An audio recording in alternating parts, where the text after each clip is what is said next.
mendatang di presentasi kami dari tim Uber. Yang pertama untuk problem statement adalah pasti saat ini tidak berfungsi dengan baik, karena yang pertama adalah sebagian besar layanan taksi menggunakan teknologi yang sudah tua dan tidak efisien, seperti masih menggunakan radio dan tidak ada komunikasi suara antara driver dan penumpang. Yang kedua adalah mobil yang paling sering digunakan adalah yang hanya menghasilkan 14 mil per galon. Yang kedua adalah pemegang dilakukan dengan tangan atau telepon. Yang ketiga adalah sistem medali yang buruk. Uber itu merupakan a one-click car service with the convenience of a cab plus the experience of a professional chauffeur. Uber itu merupakan aplikasi layanan mobil hanya dengan satu klik. Semua berada di jari tangan Anda dan dapat diaplikasi melalui smartphone. Kenyamanan menaiki Uber akan seperti menaiki taksi, tetapi dengan pengalaman seorang pengemudi profesional. Jadi di key differentiators kita atau kunci pembeda, di sini kita hanya members only. Jadi mobile app matches clients and their drivers and provide photos of each. Jadi hanya bisa mencocokkan antara clients dan driver. Kemudian one click hailing, kita hanya klik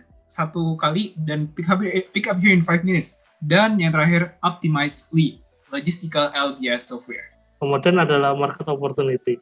Uber memberikan kecepatan untuk pergi ke restoran, bar, dan pertunjukan. Kemudian kecepatan transportasi yang sulit untuk parkir.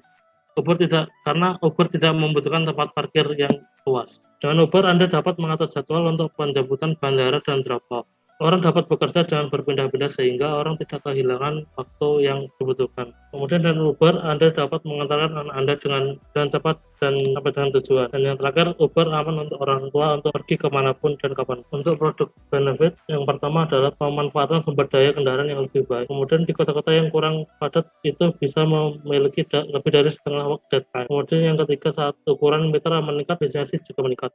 Kemudian environmental benefit yang kedua adalah hybrid vehicle, 2 kali lebih efisien dari taksi. Yang kedua dapat mengurangi jejak karbon. Yang ketiga adanya seperti mobil Mercedes S40 Blue Hybrid dan Lexus GT 458 insentif tarif berbagi perjalanan atau carpool, seperti perjalanan ke San Francisco atau ballpark ke Marina setelah pertandingan baseball. Target initial service area kita akan berada di Central San Francisco dan Manhattan. Kita melihat bahwa kota-kota tersebut terlihat seperti kota yang menjanjikan untuk mencari pelanggan yang berpotensial. Dan kemudian di teknologi, di sini kita menggunakan mobile phones plus intelligence scheduling. Di sini kita bisa schedule untuk jadwal penerbangan dan semacamnya untuk drop off atau pick up. Kemudian payment utilization and reputation tracking. Di sini kita men-track payment utilization and reputation.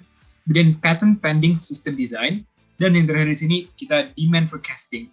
Cars hover in statistically optimized positions, minimizing wait time given weather and traffic conditions. Jadi nggak perlu takut bagaimanapun kondisinya, posisinya di mana, kita akan menyesuaikan forecasting ini, kedatangan di tempat Anda. Overall market, kita menarget pendapatan sebesar 4,2 miliar dan akan terus berkembang. Dan ini akan menjadi 22% pendapatan dari 4 perusahaan terbaik yang sudah digabungkan.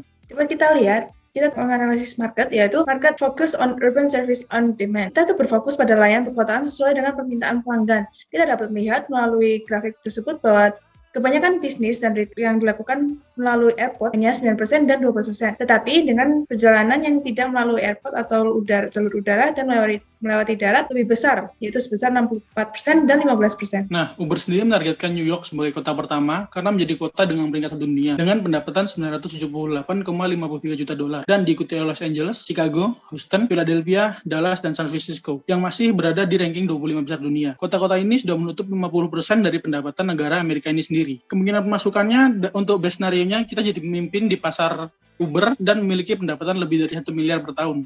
Dan di future optimization kita akan provide cheaper cars by buying used, less expensive hybrid vehicles like the Prius, more accurate GPS technology, and discount rates for Sun until Tuesday in multi-hours bookings, pay premium for on-demand service, dan extend infrastructure to other LBS applications. And what's next? Oke, kita selanjutnya di sini akan melakukan pembelian 3 mobil pertama, dan kita akan mendevelop app sehingga akan lebih baik lagi, dan kita akan melakukan demo kita di Februari tanggal 1. Baik, itu saja yang bisa disampaikan oleh tim Uber. Terima kasih atas perhatiannya. Thank you for your attention. See you next time.